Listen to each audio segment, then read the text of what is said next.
pasal 4 ayat 1 hingga ayat yang ke-5.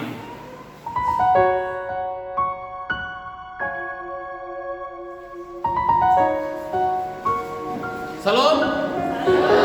Salam. Puji Tuhan. Ya, saudara-saudara yang dikasihi oleh Tuhan Yesus, ketika saudara diperhadapkan dengan dua pilihan, antara pilihan yang nyaman dan pilihan yang menderita, yang susah, saudara pilih yang mana? Antara pilihan yang buat saudara nyaman dan pilihan yang mengandung resiko, saudara pilih yang mana? Ya, yang nyaman ya. Kan ada lagu antara nyaman dan cinta, beta dilema, harus memilih. Lanjut, hati bersapa, beta cinta sih, tapi nyaman dan dia. Kalau nyaman sama di belakang yang panjang. Ya, orang pasti akan memilih nyaman, pilihan yang nyaman daripada pilihan yang cenderung mengandung resiko. Tetapi pilihan yang nyaman kadang-kadang menunjukkan bahwa kita adalah pribadi yang egois, yang hanya mau nyamannya, tapi tidak mau ikut menderita. Karena itu, bagi yang masih muda, nasihatnya jangan cari yang mau enaknya saja, yang mau nyamannya baru datang, tapi yang susah tidak mau ikut susah. Gitu. Cari yang dia akan tetap ada di sampingmu walaupun suka duka, apalagi yang mau berbagi susah bersama. Tidak gampang. Jangan baru lihat cantik, ganteng, sudah lupa daratan. Orang akan lebih memilih nyaman dan berbalik ketika mengandung resiko. Tetapi hal ini berbanding terbalik dengan surat Rasul Paulus kepada jemaat, kepada Timotius anak rohaninya. Rasul Paulus meminta agar Timotius mengambil kesempatan untuk memberitakan Injil, baik atau tidak baik waktu, dan tetap sabar menderita.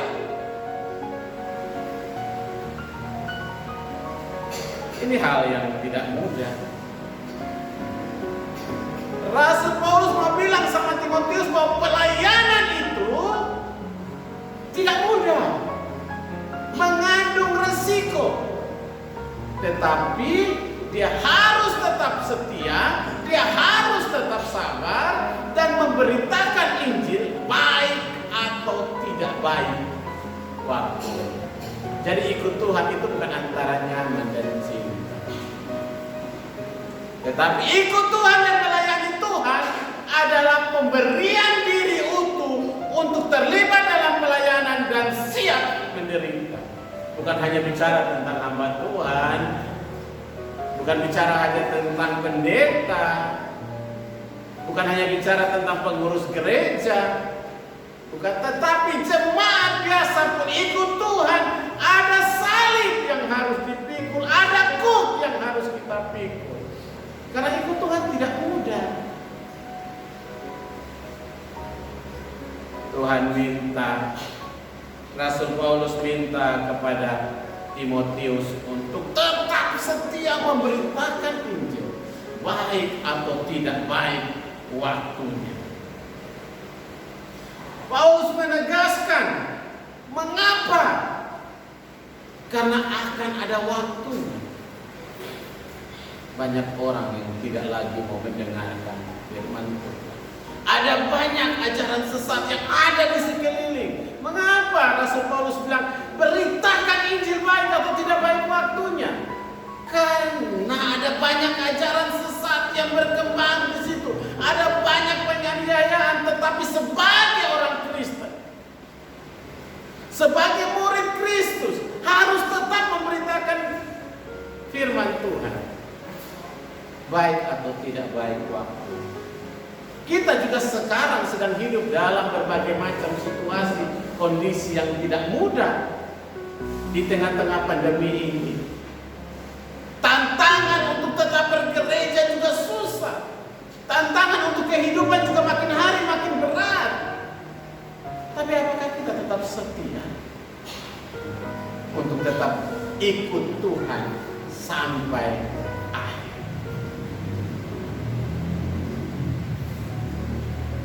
Karena itu, mengapa Rasul Paulus minta kepada Timotius untuk tetap memberitakan Injil, baik atau tidak baik waktu. Memberitakan firman Tuhan baik atau tidak baik waktunya. Karena apa? Kita semua adalah pemberita firman Tuhan. Karena itu dia mengatakan bahwa pada ayat yang pertama dan ayat yang kedua, dia sampaikan di hadapan Allah dan Kristus Yesus yang akan menghakimi orang yang hidup dan yang mati, aku berpesan dengan sungguh-sungguh kepadamu demi penyertaannya dan demi kerajaannya. Beritakan firman, siap sedialah baik atau tidak baik waktunya. Nyatakanlah apa yang salah dan tegurlah, dan nasihatilah dengan segala kesabaran dan pengajaran. Artinya Paulus minta kepada Timotius untuk tetap memberitakan firman Tuhan. Karena apa? Itu tugas pelayanan yang diberikan kepada Timotius untuk memberitakan, mengembalakan jemaat. Lalu bagaimana dengan kita? Apakah tugas pemberitaan Injil itu hanyalah tugas pendeta, hanyalah tugas pengurus gereja? Tidak. Dalam kitab Matius 28 ayat 18-20, karena itu pergi jadikanlah semua bangsa muridku dan baptislah mereka dalam nama Bapa dan Anak dan Roh Kudus, dan ajarlah mereka melakukan segala sesuatu yang telah kuperintahkan kepadamu, dan ketahuilah aku menyertai kamu senantiasa sampai pada akhir zaman. Ini amanat agung Tuhan Yesus kepada para rasul. Tetapi amanat agung ini bukan hanya kepada 12 rasul Kristus, tetapi ditunjukkan juga bagi semua orang Kristen. Tugas kita memberitakan Injil. Pergi, jadikanlah semua bangsa murid. Murid siapa? Bukan murid saya kan? Atau murid saya?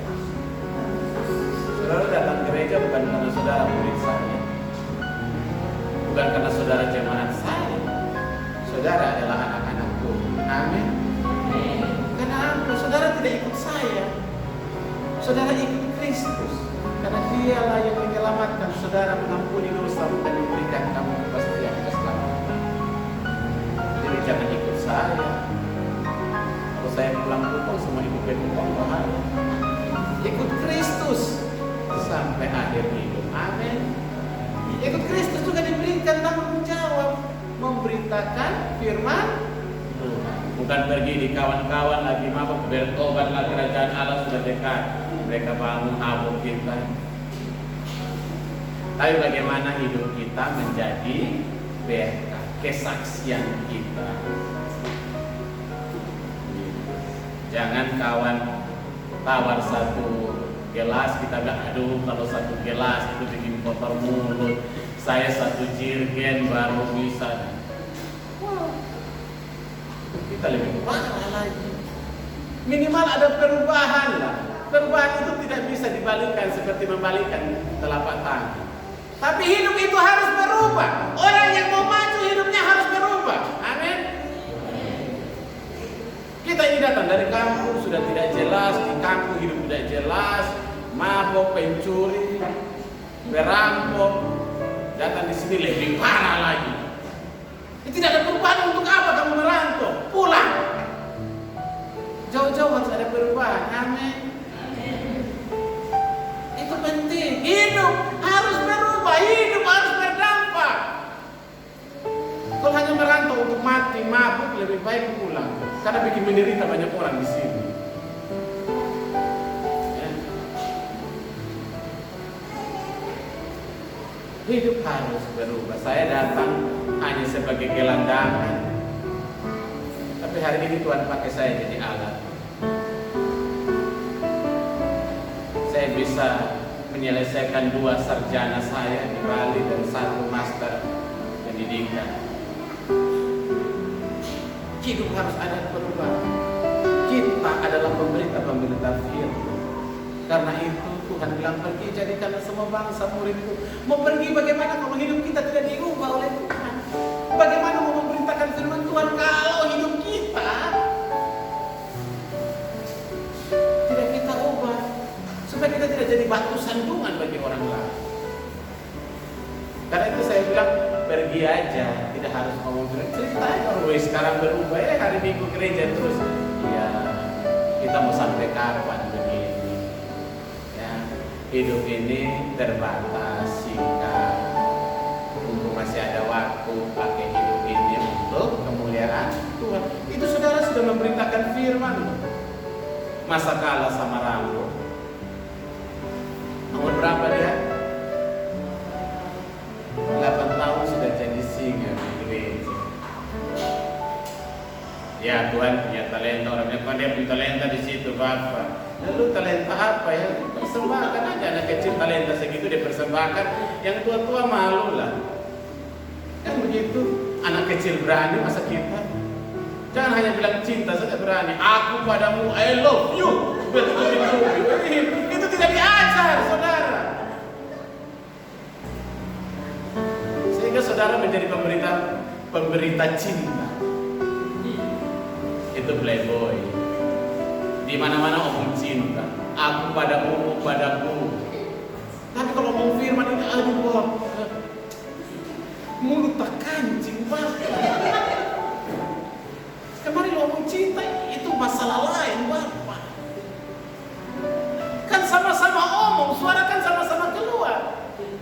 Mulai hari ini sadar bahwa mulut kita tidak hanya pakai untuk bilang I love you. Aku padamu, mu padaku. Tidak hanya itu. Sekali-sekali kalau kakak cinta adik, mari kita melayani Tuhan. Amin. Kalau adik sayang kakak, mari deh kakak ke gereja. Amin. Ada yang bilang begini, saya tidak mau meninggalkan Tuhan demi sesuatu, tapi lebih baik tinggalkan sesuatu demi. Bilang begitu di pacar ya. Amin. Bagaimana dengan suami? Bagaimana dengan istri? Sayang, kalau lu tidak bersama-sama dengan saya di gereja, lu gue mumpung belum nikah, bro. Bapak, anak sudua Bapak, ya atas. Lebih baik menjadi pemberita firman Tuhan. Amin. Karena kita semua adalah pemberita firman Tuhan. Kenapa harus memberitakan firman Tuhan sekarang?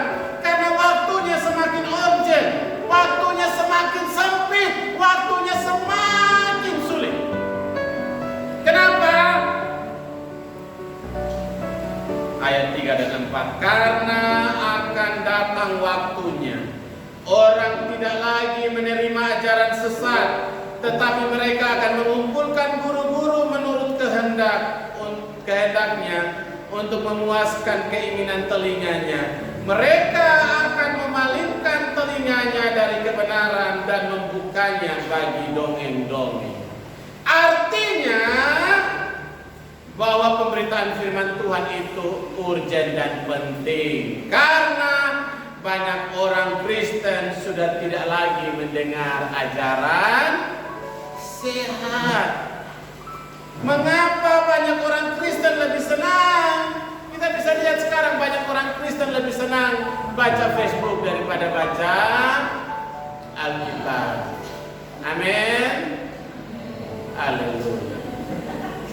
Orang pendeta khotbah saja ada yang pegang Facebook, lagi pegang handphone, baca handphone. Itu sudah menunjukkan bahwa orang lebih senang baca Facebook daripada baca firman Tuhan. Orang lebih senang baca WA daripada baca firman Tuhan, Instagram. Coba saudara lihat di Facebook. Kau segalanya itu berpacaran. 2 bulan kau tak seperti yang dulu. 5 bulan ternyata tak seindah yang dibayangkan. 7 bulan aku begini, engkau begitu, sama saja. Lebih senang baca Facebook, bolehlah, tapi pagi-pagi ambil waktu lah baca firman Tuhan. Amin. Kita sekarang sedang hidup di zaman modern. Kalau saudara tidak ikut media sosial, saudara ketinggalan. Ya, karena itu tapi penting. Zaman sekarang orang lebih senang dengan media sosial daripada baca firman Tuhan. Ya, mengantuk kalau dengar firman Tuhan. Kalau bisa cepat selesai bab tua khotbah. Apalagi kalau kayak aku yang khotbah lama. Kapan nih cepat, belum nanti kelas katekisasi lagi omong lama lagi, aduh mengantuk. Ya, kita kadang-kadang lebih senang mendengar ajaran sesat daripada ajaran sehat. Ada orang cerita apa, kita lebih percaya itu daripada firman Tuhan. Orang lebih senang membuka telinganya kepada ajaran-ajaran sesat daripada mendengar firman Tuhan. Akan datang waktunya, ini dicatat berapa ribu tahun yang lalu. Mungkin sekarang waktunya orang tidak lagi senang dengan ajaran sehat. Karena itu harus kita firman Tuhan, supaya firman Tuhan jangan diganti oleh Facebook. Karena itu sekarang di handphone itu sudah bisa download aplikasi Alkitab. Siapa yang handphonenya ada aplikasi Alkitab, angkat tangan.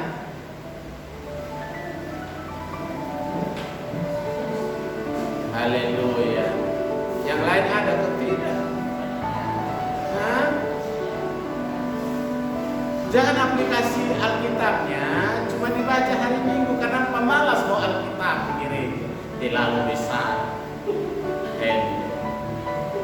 Tapi tiap hari sebaiknya taruh aplikasi Alkitab itu bersebelahan dengan Facebook,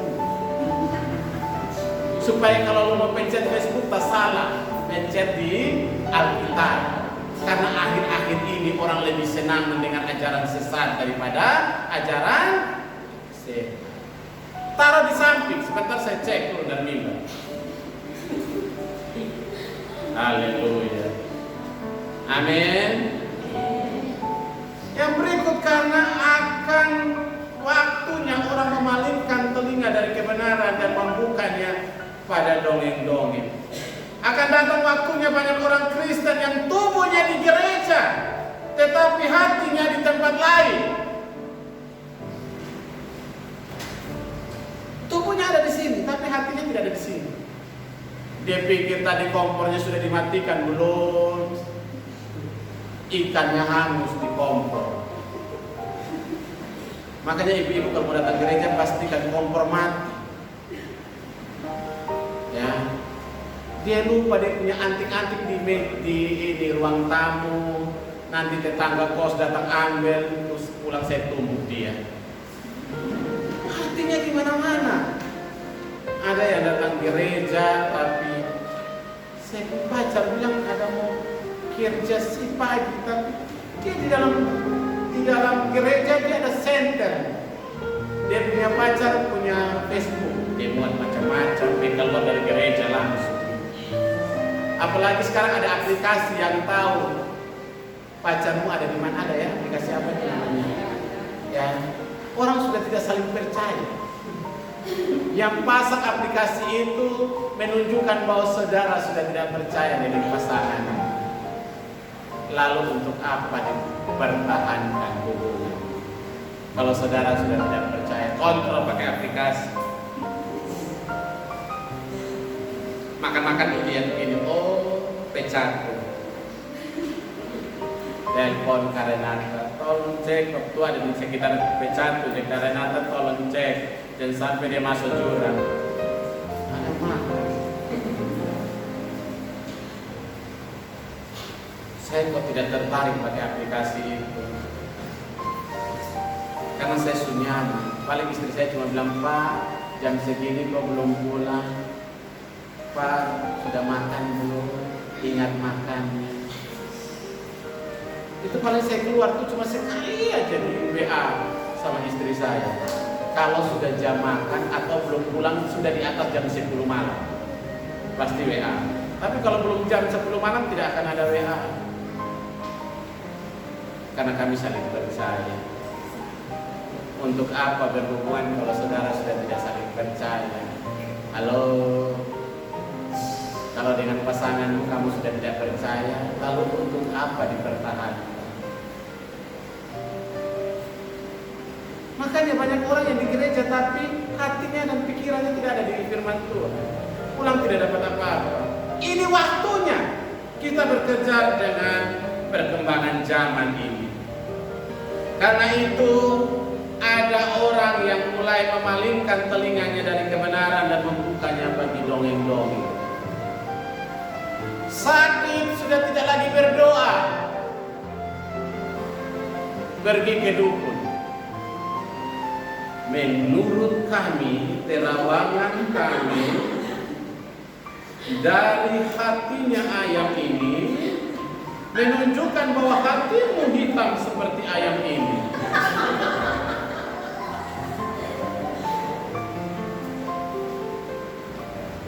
Menurut terawangan kami, sakitmu ini karena pacarmu ingin kamu cepat mati supaya dia bisa gandeng yang baru.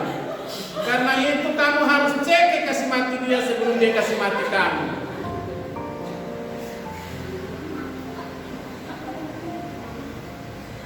Saatnya orang sudah tidak lagi percaya firman Tuhan, lebih percaya dongeng-dongeng. Saya kadang-kadang, zaman sudah terbuka saudara, zaman sudah terang benderang, kita masih percaya nitu-nitu. Apa itu? Orang timur bilang setan-setan. Ya. Sakit tidak ke dokter lagi sekarang, pakai telur. Goyang-goyang ini. Kalau dia berat sebelah mana? Oh, yang buat di samping rumah sebelah kiri. Kalau berat sebelah kanan, orang sebelah kanan yang buat. Halo, dunia sudah terang, saudara.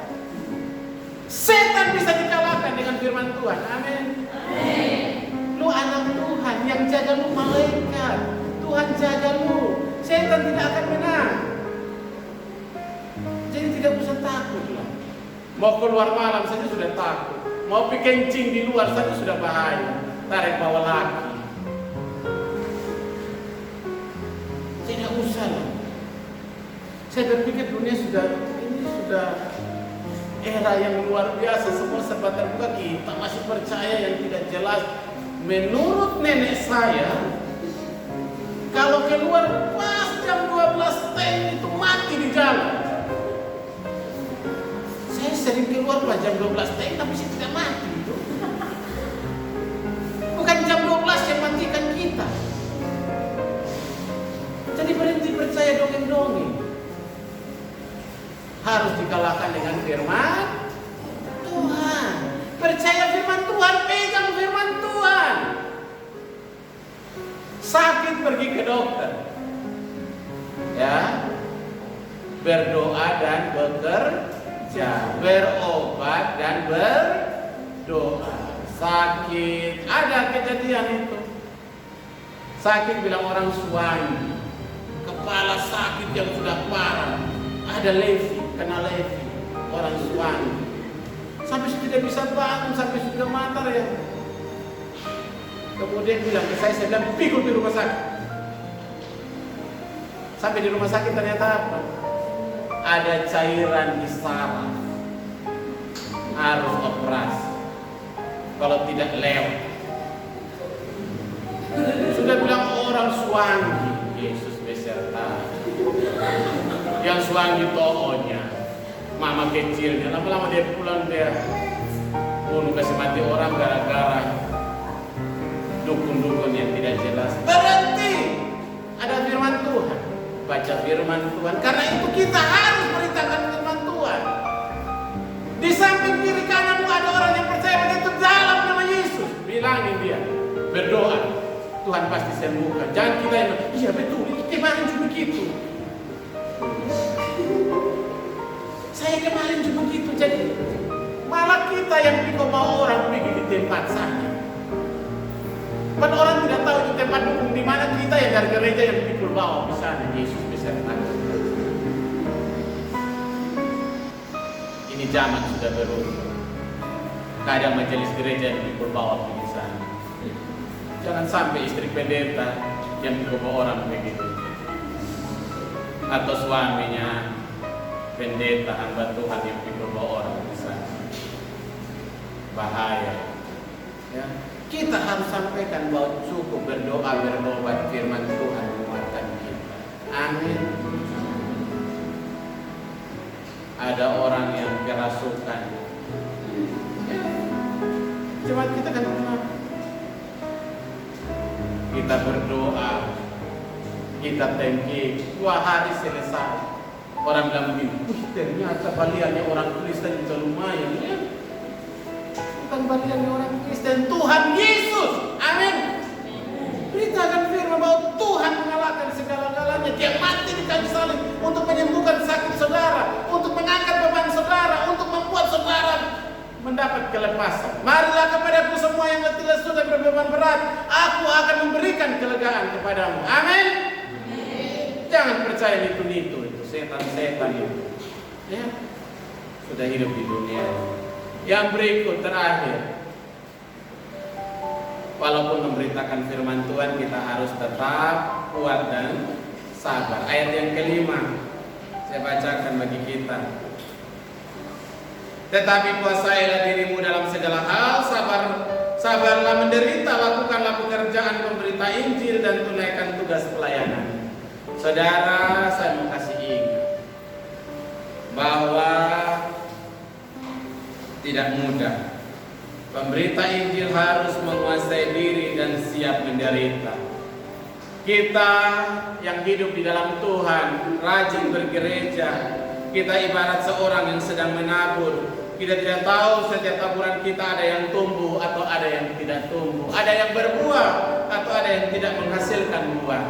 Tetapi Pengkhotbah 11 ayat 6 mengatakan, taburkanlah benihmu pagi-pagi hari dan jangan memberikan istirahat kepada tanganmu pada petang hari, karena engkau tidak mengetahui apakah ini atau itu yang akan berhasil atau kedua-duanya sama-sama baik. Menunjukkan kepada kita bahwa kita harus semangat memberitakan firman Tuhan. Dengan teman-teman kita di samping kiri kanan kita kasih tahu, ingat gereja jangan bilang gini, firman Tuhan mengatakan bertobat kalau tidak mati kamu. Jangan begitu, orang langsung takut memang. Ketemu teman, hari Minggu gereja di mana? Kami tidak gereja lah. Jangan begitu. Ikut kami ke gereja, itu sudah memberitakan firman Tuhan. Tuhan bilang apa? Janganlah engkau meninggalkan pertemuan-pertemuan ibadah. Jadi saya selalu bilang, jangan bangga kalau lu datang gereja, kawan kau sebelah tidak gereja. Amin. Jangan sombong. Yang lu yang mesti dong itu. Jangan sombong kalau kawan lu ada yang belum mesti ya. Yang mau penerimaan anggota tuh jangan bangga jadi anggota gereja kalau kawan yang sebelah belum bergereja. Gitu ya. Kita memberitakan ini. Tapi apa? Kita juga harus sabar dan siap menderita. Karena orang berbeda yang ajak kita ke gereja, dia sendiri tidak datang ke gereja, itu biasa. Dia yang bawa kita ke gereja tapi dia lebih setan daripada kami, itu biasa. Sabar, kuasai dirimu. Karena ajak orang ke gereja itu orang lihat kita, orang belum lihat pendeta, orang lihat kita. Ajak kita ke gereja. Terus lu tersinggung, pegang di kerak baju, habis selesai kita. Nah, orang tidak datang gereja, kita jadi batu sandungan bagi orang lain. Harus sabar kalau mau bawa orang datang kenal Tuhan Yesus, kita yang harus sabar. Kuasai diri kita supaya kita jadi berkat. Jangan kita jadi batu sandungan. Tidak mudah. Ya, tantangan bagi hamba Tuhan juga tidak mudah ya. Pendeta kalau laki-laki itu melayani Tuhan kadang-kadang istri kalau tidak dukung, ibu yang banget. Kalau pendeta perempuan, itu ada khotbah.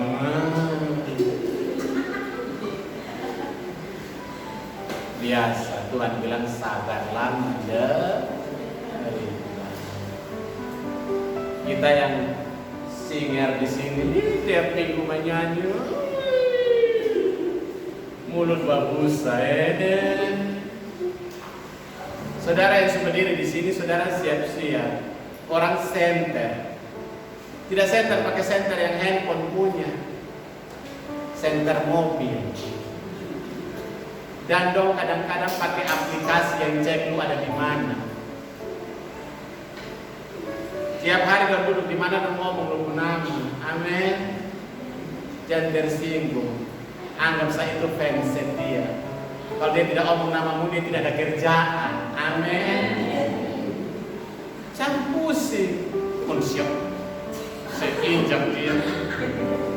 Kerbo dong. Jangan. Karena kalau dia tidak omong nama kita, dia mau omong siapa? Kan begitu? Anggap saja saudara sedang menjadi selebriti. Selebritinya gereja. Amin. Memang kerjanya tiap hari begitu supaya center. Saudara bikin apa? Cuma kita. Ya mari malam pulang dari gereja jam sekian. Dia bagi-bagi supaya kita. Lama-lama dikasih skala pendeta. Amin. Puji Tuhan. Tuhan bilang engkau bukan dari dunia ini, karena itu dunia membenci kamu. Amin. Jangan bilang di kamar kalau benci beto dong. Tidak usah. Orang yang membencimu itu tidak perlu. Kamu mau baik 1000 kali pun orang tetap yang membenci kamu, 1000 kebaikanmu tidak akan membuat dia baik kepada saudara. Ya, amin. Tapi orang yang baik sama kamu, orang yang senang dengan kamu walaupun 1000 kesalahanmu, dia tidak akan lihat, kan dia tetap senang sama kamu. Amin. Contoh, betua di sebelah kan lu sering cerewet toh. Kau makan, tidur ke bagi kuning. Tetapi saya, tapi yang di luar lu mau baik pelayanan sebagaimana banyak pun juga, kalau dia tidak suka juga tetap tidak suka. Saya dulu dibilangin sama orang, ada bilang, Pak Yakob itu orang tidak suka sama Pak. Saya bilang begini, saya juga tidak suka sama dia karena dia sudah punya suami. Kalau saya suka sama dia bahaya. Jadi slow aja. Gitu.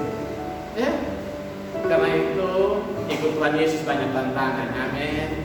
Tuhan bilang tetaplah sabar dan kuasailah diri. Ya siap menderita. apalagi sekarang ikut pelayanan siang-siang banyak masalah. Tapi bukan berarti meninggalkan. Amin. Tetap menjadi pemberita Injil Tuhan, memberitakan firman Tuhan, ajak makin banyak orang datang ke gereja. Amin. Tapi cara hidupmu juga harus hidupmu harus berubah supaya engkau menjadi berkat bagi banyak. Ya, lebih baik hidupmu menjadi kitab terbuka daripada omong doang. Ya, sehingga hidupmu jadi berkat bagi banyak orang. Mari jadi pemberita firman Tuhan dan tetap memberitakan firman Tuhan kepada sesama, dan Tuhan memberkati kita. Amin.